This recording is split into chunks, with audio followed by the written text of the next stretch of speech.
నమస్తే అండి. మనం ఎన్ని పచ్చళ్ళు పట్టుకున్న ఆవకాయ తర్వాత ప్లేస్ మాత్రం మాగాయకి ఇవ్వాల్సిందేనండి. అందున పచ్చిమాగాయ అయితే రుచి చాలా బాగుంటుంది. పట్టుకోవడం కూడా చాలా ఈజీ.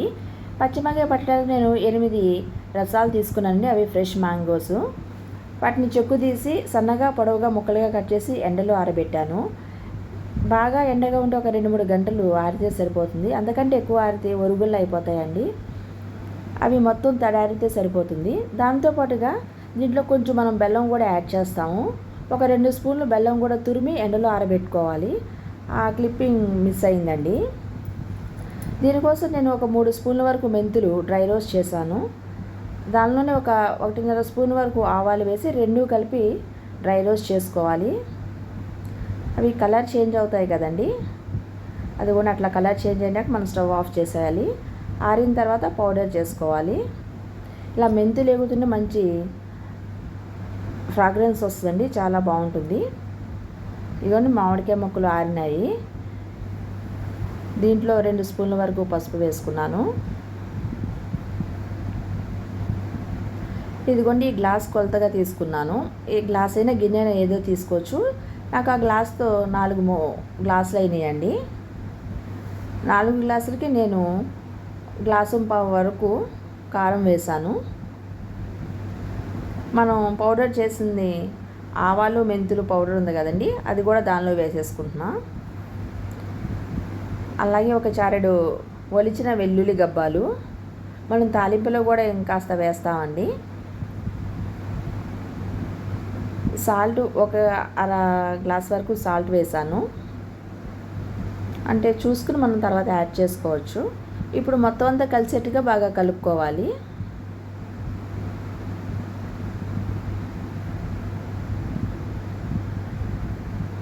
ఇప్పుడు పాన్ పెట్టి ఆయిల్ వేస్తున్నానండి. అది 4 గ్లాసులు అయింది కదా, అదే గ్లాస్తో గ్లాసు పావు వరకు ఆయిల్ వేసి వేడి చేస్తున్నాను. అది బాగా మరగాలండి. అంటే నేను శనగ నూనె తీసుకున్నాను. దానిలో ఒక 10 ఎండుమిరపకాయల వరకు వేసి వేగనివ్వాలి. దానిలోనే 2 స్పూన్లు ఆవాలు 1 స్పూన్ మెంతులు వేసి వేగనివ్వాలండి. అది శనగ నూనె కదా, అలా పొంగు వస్తుంది చూసారా. అలాగే ఒక చారెడు వెల్లుల్లి గబ్బాలు కొట్టి దానిలో వేసుకోవాలి. 2 స్పూన్ల వరకు ఇంగు వేసాను. ఇప్పుడు మొత్తం అంతా కూడా కలుపుతూ ఒకసారి ఫ్రై చేయాలి. మనం స్టవ్ ఆఫ్ చేసి మొత్తం ఆ పొంగంతా తగ్గిపోయిన తర్వాత చల్లగా అయిన తర్వాత మాత్రమే మనం పచ్చడిలో కలుపుకోవాలండి. చూడండి, గుమ్మగుమ్మలాడుతూ పచ్చిమాగాయ రెడీ అయింది. దీంట్లో కొంతమంది కరివేపాకు వేస్తారు కదా, కరివేపాకు నిలువాసనలా వస్తుంది. కరివేపాకు వేయకపోవటమే మంచిది. అంటే ఎండుమాగాయలు ఎప్పటికప్పుడు తాలింపు వేసే వాళ్ళైతే కరివేపాకు వేసుకోవచ్చు. ఇది మనం పచ్చిమాగాయ కదా, ఒకేసారి తాలింపు వేస్తాము. ఇదిగోండి, మనం నూనె మొత్తం అట్లా తేలుకుంటుంది.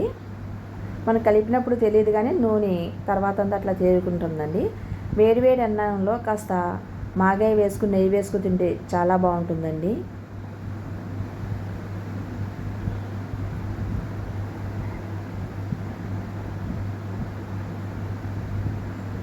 ఇది ఆవపిండి ఉండదు కనుక వేడి చేస్తుందన్న భయం కూడా లేదండి. మనం ఆవకాయలు అయితే ఎక్కువ ఆవపిండి వేస్తూ ఉంటాము. మాగాయలో కొంచెం ఆవాలు వేస్తాం కానీ ఆవపిండి ఎక్కువ ఉండదు. వేడి చేస్తుందని భయం ఉండదు. హాయిగా తినేయచ్చు. నోటికి కూడా చాలా బాగుంటుంది. ఇది పచ్చిమ వాళ్ళకు కూడా వేసి పెడుతుంటారండి మాగాయ.